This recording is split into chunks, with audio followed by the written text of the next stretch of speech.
Welcome everyone to Dragon Quest FM, where we talk about and obsess over Dragon Quest. I'm Austin, I'm BJ. and this week we're continuing our discussion on Dragon Quest 3. Before we get to that, I do have to say sorry that we could not record together when I was up in Tennessee. Yeah. It was a crazy trip, but also it's like when we got together, it was like we were just catching up, and it was like we never thought to like sit down in front of a computer and record a podcast. No, and Um, we actually saw each other this time way more than we usually do when you get to come up here. So I was yeah. really excited about it. It never actually crossed my mind to hop on and do this because we were actually, like you said, just catching up, hanging out rather than do anything here. So I Yeah, apologize, everybody, but we were just we're having bro time. we're just hanging out. Yeah. Yeah, So just pretend like we're in the same room right now. I'm reaching out that's to true. hug you. It doesn't work because Uh, my fingers don't go into your screen, but there we go. that would be awesome. I wish we had like effects to be able to do that, but I'm bad at this. Somebody We else do don't. that. Yeah, yeah, it's Um, fine. Um, but yeah, so that happened, and then yesterday I flew back home to Florida yesterday. And despite having like a 13-hour-ish travel day, uh, oh, I am dedicated to the cause, so I'm here with you and everybody listening to talk about Dragon Quest III Remake again. and I'm here just wearing a hat. He So is. For those I of am you who are listening to just the podcast, listening to the podcast, BJ's wearing an elf hat. I am wearing an elf hat. It's December, and I figure I'll be festive. I actually was looking for my Dragon Quest slime Santa hat that I have, You got and me one it's too, yeah. yeah, and it's not where I thought it was. And Oh, so it must be like packed away in the Christmas decorations instead of where I had these. So I just grabbed one of these instead. But I was going to wear, because it's December, I was going to wear right. a slime Santa hat. But instead, I have fake elf ears above the ears with the headphones on. And I was like, okay, we're just going to do this. I'm weird. Yeah, And that works. so, Yeah, I have it somewhere, but my problem is my head is too big. oh, yeah, Um, they were small. I don't know. This is a fun fact that everybody can learn about me today. I have a fat head. I don't know why. I'm not a fat person. I mean, I'm self-aware, but I have a fat head, and it's been a problem since I was a child, and I cannot wear fitted caps like baseball caps and stuff. Yeah. When I was a kid, I could never get the right size, and so I thought recently there's a story to go along with this too. I thought recently I was like, you know what? I haven't tried a fitted cap in a while. Maybe I'll get one. So I got a fitted cap. Didn't fit me. It was too big. So I got the next size down. It was like 7.5 is the one I got, and it was a little too big. So I got Yeah. 7.25, which is the next size down, and it was too big. And so I actually shoved a towel. I watched some YouTube videos on how to stretch out your hat without having to buy a Oh, hat wow. stretcher. And like stuffed a towel in and put like my wallet around the edges and like all these things to try to get stretched out. Hmm. And it did stretch out, but it's still too tight. And so I don't know Oh, what to do because my head apparently is too big for one size and too small for the other one. So I just have a weird shaped head man. anyway. And so I can't I wear the Dragon Quest slime Christmas hat. Yeah. Uh, doesn't fit me. Like I pull it down and it's like leaves a mark right here and like I Oh, can barely get it wow. down. Apparently I just have a fat head. I don't know. You Fact do, about me. apparently. I Yeah. grabbed a small, I have a Last Jedi hat that I got at Disney the last time because I needed something to keep the sweat out of my eyes. I didn't have a headband or anything. And it's a smaller fitted hat. And so I got it when I was thinner than I am now. And so it still fits. But because I've gained weight, and when you gain weight since then, my head has gotten a little bit bigger, but I haven't cut my hair. And so I haven't cut my hair in like 4 months. And so it looks terrible. Like you saw how bad my hair looks all the time right now. That And looks rough. like it's so thick, can't wear the hat whenever my hair is this thick because it's Oh so, wow. it actually poofs out my hair and I can't get the fitted hat on. So I feel you, but for different reasons. I could take care of it at any point. I haven't made an appointment to go Yeah, to the barber. But yeah, I so I gotcha. feel you. But yeah, I So forgot that those were smaller. so DQ3 Right. remake. It's been out now. I've been seeing a lot of people on like my socials, which is really just Blue Sky nowadays. But Right. I've been seeing a lot of people, playing it and loving it and all that. So that's really great to I see. am. Um, I I have because I was in Tennessee, I didn't get to really play it. Um, I didn't play it while we were in Tennessee, obviously, but I've been trying to right before I left, up until the night before, like we left, we're leaving the next Yeah. morning. Up until that night, I was still chipping away. RPG site, I believe, is Yeah. the website. So shout out to them. Had like a rundown of like where to find every stray monster, where to find every mini medal. Excellent. And so I'd been waiting for the stray monster one because I was just like, man, where are these monsters? Like I was telling Platty, who co-hosts Slime Time. Also, just another aside, another tangent really quickly. They're celebrating their 100th episode. So crazy. Because of us recording, I don't know if that'll be before or after this episode goes up. But just wanted to say congratulations to Slime Time for 100 episodes and It's a big Platty. accomplishment. Yeah, Platty, Liam, all the Slime Time gang, like just congratulations to them and everything there. But anyway, so Platty and I was talking to him about it, and it was just like I told him I was like, man, I found like 85 monsters and felt like I was getting to the end, and then I saw this guide, and I'm missing like 25, I think, Oh is how many wow, there were a monsters I lot. have. And so since then, I found some others. There are some issues with the guide, like there's been some where it's like the way you do it is you go to the monster arena, you look at the name, and then it'll tell Right. you where to find it. So Okay. you can just go in, alphabetical order, you sort it, and you find it. And so all that's well and good. That's a good system to have. Like I realized this was very time consuming. The issue is that I found multiple times where they mixed up the names of one of them. So Oh like yeah. the Aardvark name was wrong, and they may have fixed it now, but like the Aardvark name was wrong. So so I went there and I was like, man, why is this not popping for me? Like my Monster Wrangler says there's nothing in the area. Like what's happening? So I decided like maybe I'll go to where this other location says, even though, that's for a different one. And I went there and sure enough, that was it. So, and that's happened like 4 or 5 times where and I mean, out of 110 monsters, that's not a bad record, but No, there's a not at few all. where I've kind of had to cross reference. And then, for mini medals, I don't know what I'm gonna do. There's like so many I'm missing. I thought I did a really good job of finding them, and then I'm like really really deep in the post game, and I've only found like 65-ish, and there's way more than that. Wow. So yeah, so I don't know. Like they've I, really hidden the things around this time.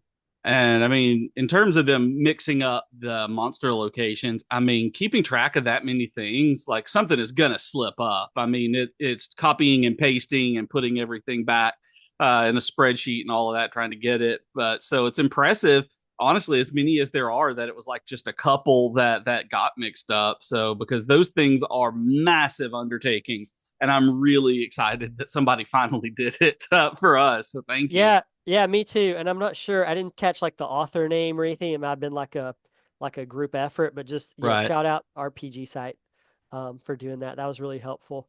And so up until the night, I left, I was still chipping away at that. I know you haven't got a chance to play it much either, because I was in No, Tennessee with you some, but you're enjoying it still, yes? I am. I'm really enjoying it. It is. I still think that the later games are definitely my favorites. It's just Mhm. a holdover of being one of the originals. Yeah, so even the remake of the originals are not my favorite ones. But yeah, I'm enjoying it. I'm really enjoying how pretty it is. Mhm. The vibrancy of it is really nice. Like just being able to wander around. I can't help but feel like I'm playing Octopath Traveler though. Like It looks really it does. Octopathy. Yeah. It does. I mean, I love the backgrounds though, like the environments that we're in. Like I love going into a dungeon and seeing it, but every time I load it up, I try to change the camera angle still. Like knowing it's there, it completely blows my mind that I can't. But yeah, I'm really enjoying this game. I'm actually enjoying it a lot more than I kind of expected to, Oh, really? because I expected to like it Yeah. and I expected to go through and be like, oh yeah, this is fine. But it actually has me sitting and playing it and wanting to go through more. Like actually not just grind monsters for a few minutes and put it down like I'll do with some RPGs. But I'm actually engaged in it. More than anything, I like finding stuff on the overworld. So just running around and seeing all of that. So it's fun doing little things like that because I haven't really been able to play enough to dig into the big story or anything. Yeah, I'm surprised. I thought you were gonna like it just because I know how much you loved like Nine and like Vocation Yeah. and stuff, and I knew you were looking forward to this one.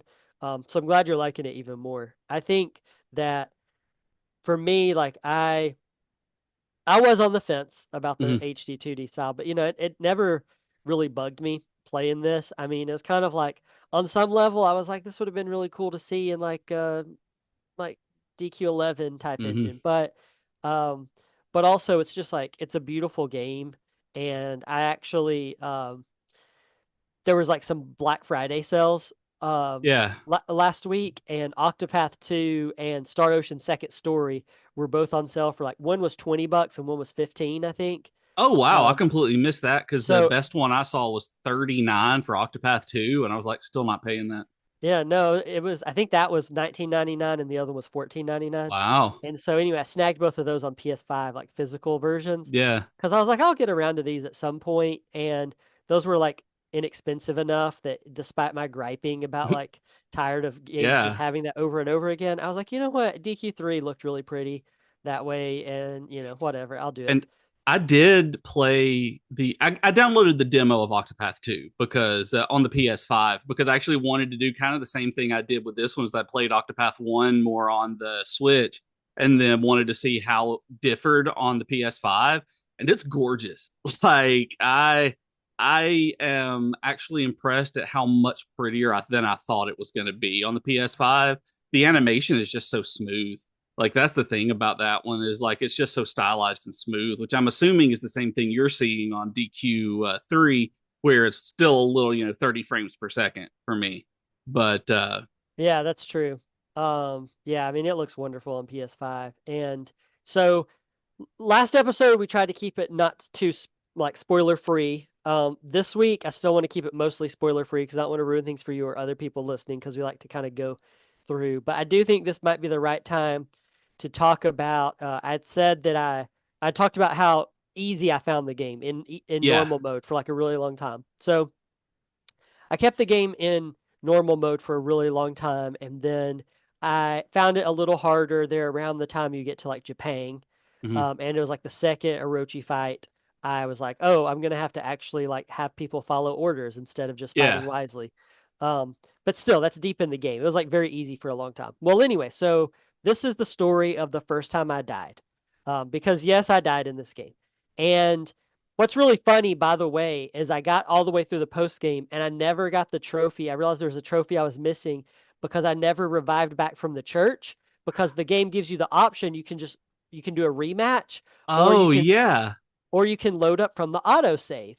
And it was really funny because like I checked it after the game was already out to like the mass Right. population, and that trophy only had something like 2-3% of players had earned it. And I realized it's because everyone was like me. The game, you die and it's like you don't want to go back to the church with half your gold. It's like if it Mm-mm. lets you start an autosave or whatever, you're gonna do it. So Yep. so I let myself die and then lose half my gold and then just rebooted up the other save so I didn't Wow. lose half my gold just to get the trophy. But anyway, I was about to so say, did you? I was about to say you could always put it in the bank and not do that if you wanted to. But yeah, if you just I load just another save at that reloaded the point, yeah, it's not going to take your trophy away from you.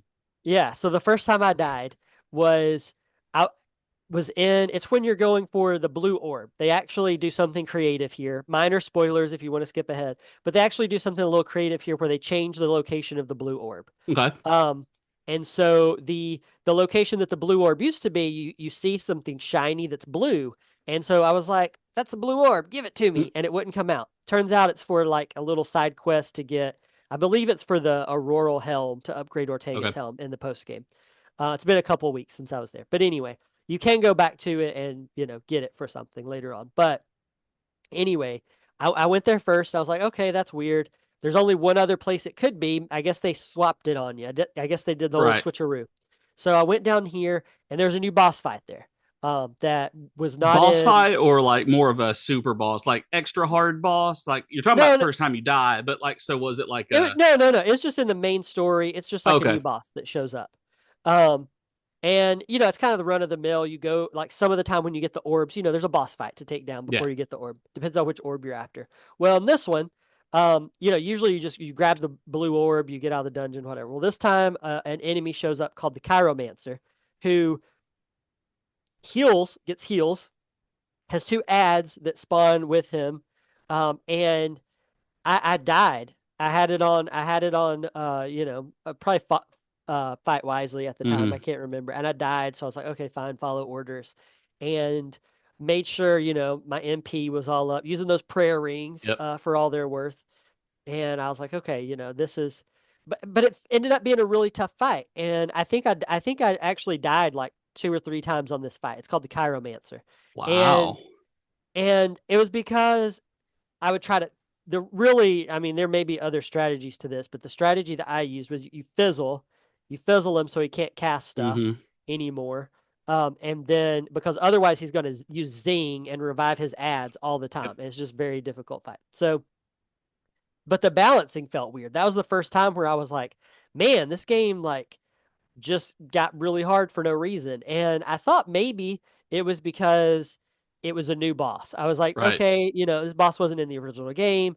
A, I wasn't expecting it. B, maybe because it's new, just the balancing is Yeah. off from where the rest of the game was. And I still don't know. I don't know if other people have trouble with this boss. So if you did, let us know because I did. I died like two or three times there. And after I finally beat it, I was like, okay, maybe it's just because it was a new boss. And then I went on to a couple bosses after that, Yeah. and they were more difficult. And so I'm not sure if I was just under leveled at that Yeah. point for a little stretch or what, because then it got a little bit not easier, but like where you would expect the Right. difficulty to be Yeah. at. But it was just there was a little stretch there, and it Hmm. started there. And so I'm really curious to know if other people, when they got there, if they just blew right through it, if I just had bad Hmm. luck if everybody's found that one hard or what, because um, that one killed me. And for the longest time, I was That's, like, I thought of that boss as being like the toughest boss in the game. I was like, it's got to be because it was new. And then I get to like yeah. the very, very back end of it. And I was talking with Platty about it too. And I was like, uh, I think he was the one that asked like, has it just been a while since I played DQ3 or is this like, harder? And I was like, no, I was like, I think, we were talking about like the encounter rate being higher and stuff like that. Right.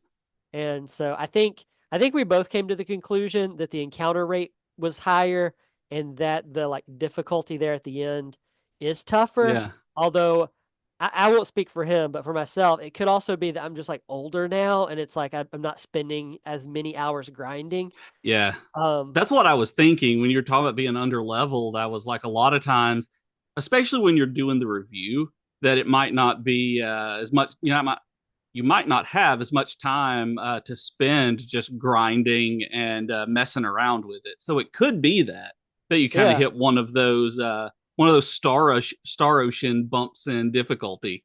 Uh, was it like that? Was it like the difficulty in like Star Ocean first story where you just go First to a departure. new first departure? Yeah, that's it. Second story, first departure. Um, like the spikes in it because they're pretty Mm. vicious. It's been so long since I played First Departure R on Switch Yeah. that I don't remember there being crazy difficulty spikes with that one, but I was also used to playing Star Ocean games already, so that may have Mm. like altered my perception of it because It that was like had some when that was like you your first Star Ocean mhm. game, right? Yeah. Yeah, outside of emulating the first one on PlayStation with or on Super Nintendo when I was a teenager with a Japanese fan translation. Yes, it was. Yeah. So yeah, I don't know. It was there was never anything like it was never like the, Cave of Renderat, Cave of Roan, like that kind of stuff, Yeah, but there were some it did feel like kind of the very back end of DQ3. I had a harder time with the last like I'd say 20-15% of bosses on the yeah. back 15% of the game. Hmm. Um I had more trouble with them than I've ever had playing DQ3. And Hmm. it could be that, the like the Switch one is mostly what I've been playing, the mobile port that came to Switch. And it may just be that at this point I've been used to that enough that I've like done it. Um, Right. the uh the other the other story I have to share about this today. This is some very minor like gameplay spoilers. This was in post game, okay? At the time, it seemed like because of when the game came out, not a lot of people had played it yet. Platy's like the only person I knew who had played it because he reviewed it Hmm. as well. So we were like discussing post game with each other and trying to find stuff because there's no guides up for this yet, right? Yeah. And so anyway, we're trying to find a hammer to give to a merchant in order to get the sword, the best Okay. sword that you can get in the main story. Trying to figure out a way how to do that. He had told me the way to upgrade the helm, and I was like, sweet, thank you. I told him where to find some stuff for the sword, but I was like, I just can't find this hammer. And so he sent me a screenshot. You can use the recall feature in this to remember what people Yeah. are telling you. Yeah. It's really nice. And he was like, there's this old guy in Japan that gives you a hint. There's like a cabin in the woods. Like, where could this be? And I was like, maybe like the merchantburg that you get. It depends on what you name your merchant. I was like, Yeah. maybe like over there, like the Newtown area. Um, and because that starts off as a cabin with trees around it before you expand.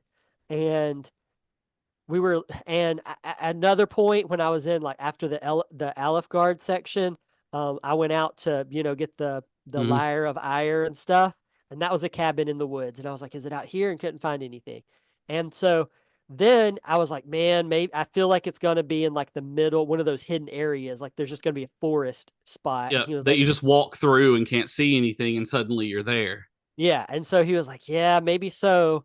And he was like, "I have a feeling you might be right." And so a couple of days passed, and we were still talking a bit. And at one point, I remember I texted him, and I was like, I was like, I spent like 4 hours ish just exploring. I was like, and nothing for the hammer. I was like, I'm trying to clean up like monsters and all this stuff, and just nothing. I was like, and again, this is before any guides came out. We didn't know like how Right. much of anything existed. And so, which was really cool. Like I haven't had that kind of experience with a game since like the Right. 90s, where it's like you talk to your one friend, but there's like nothing, you can't rely on the internet to help Yeah. you at all. So And that nobody was else like, even knows what you're talking about at that point. It is that would be really fun. That's it awesome. was, yeah. So this is frustrating, but it was like a really fun thing to like to get to do alongside of him. And so anyway, I went back. I was like, I looked at the screenshot he had sent, and I was like, you know what? It says the merchant's from Japan. I'm gonna go back to Japan.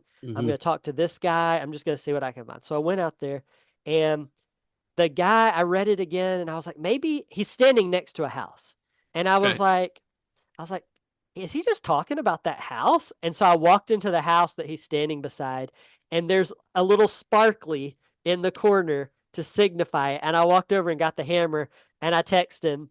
And there were probably some expletives from both of us at Yep. this point, but I told him, I was like, dude, I found the hammer. It's here in the corner. And he responded back. He was like, oh, it's even got the shiny thing by it. And I was like, yep, it does. Where But that is the meanest thing they can do is put it like right there, and then because you don't think about going into the room beside him, yeah, like and I that's think that's And I think it's probably after I looked back and was reading what the old guy said, I think Platy and I were both just overthinking it mm, because it's almost like it can't be that easy. Like you have to read this, you read the hint and all that. And then after I read it, I was like, yeah, maybe it is like embarrassingly obvious. I don't know. But yeah, I wasted many hours doing that and finally found the hammer and texted him where to find it so that he could get the sword too and everything. And yeah. wow. Anyway, it was a lot of fun doing that kind of stuff. Um, but that was definitely one of the more frustrating things of the game because I just wasted so much time Yeah. just looking, trying to find little secret spots, and it was just there all along. And that's something I haven't like thought about in so long, that like experiencing something with just a very, very small group of people and nobody else can like or can or cares to be a part of it. it's like everything now when we get new games, it's all part of this culture of talking about it online, all sharing this big experience, collective experience. And that's awesome. Like, I love that. That's one of the reasons I started podcasting in the first place. But there's something to say, like that nostalgia of having like one friend who you guys like work on this one thing together.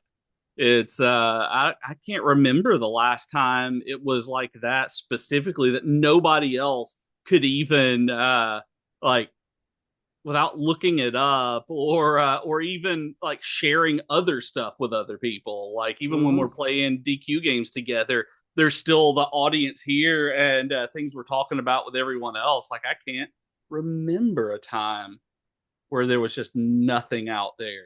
Man, Yeah. like So, Resident Evil, I remember being one of those where my friend Luke and I played it. We were playing together, and it there was nothing out there yet. We couldn't find anything but like partial game facts, mhm. where they were like the text stuff at that point, where they were like ASCII text, and they weren't complete and they didn't know anything. It's like that was the last time I can actually remember that was the very first Resident Evil, because everything else, everybody was playing Final Fantasy 7 and 8 and everything like that. It wasn't. Mhm. But I think Resident Evil, at least with the people I was associating with at the time, nobody was actually playing Resident Evil right at launch. Like, I had the black box and everything, the cardboard black box of it when it was brand Mhm. new, and I don't know where that's at, and it makes me really sad. Like, I Yeah, have the that is sad. disc, but not the box. I'm like, the box is the important part, man. Should have kept that box. Yeah. I'm that way with a lot of my games. So last time we were recording, I think you edited it to sound a little bit better, but we ended like mid, like I was in the middle of saying something. So just to make sure we don't run out of time today, I'm going to go Right. ahead and start with our outro because apparently it takes us a while. Don't Yep. want to get cut off again. Um, we'll be back with more DQ3 remake stuff next week and be getting into a little more spoilery stuff. And BJ will be talking Hmm. more about his experience too. Um, Have some time to actually play it. Definitely let us know what you're thinking of the game. We'd love to hear Yeah. from y'all. Remember, you can find us at Blue Sky and Twitter at Dragon Quest FM. And if you want to talk to me, I'm on Blue Sky personally at Dragon Quaston. And I'm on Blue Sky at bjkgames.com. Twitter, rare. I don't think I've logged into. I did today for just a second at BJK Games, and then Instagram and Threads at bjk.games. If you would like to follow us on YouTube, which would be fantastic, we need subscribers and watch hours. Wink, wink. Here, I can actually wink. Talk about YouTube. I just can't do the nudges. If you'd like to, it's youtube.com/, at dragon at DQFM. We went with DQFM, the letters. So find us on there. There'll be a link in the description of this, so that you can follow along that. And if you're listening on podcasts, depending on what you're listening to as audio podcasts, you may be able to see the video anyway. At least Spotify lets us do it. I don't Fancy. know what other podcast platforms do, but if yours is capable, you might be able to see me in my dumb hat, and Austin's pretty face. So yeah, thanks for listening, everybody. We also have a Patreon at patreon.com/DragonQuestFM. If you'd like to support the podcast, let me buy more dumb hats, that kind of thing.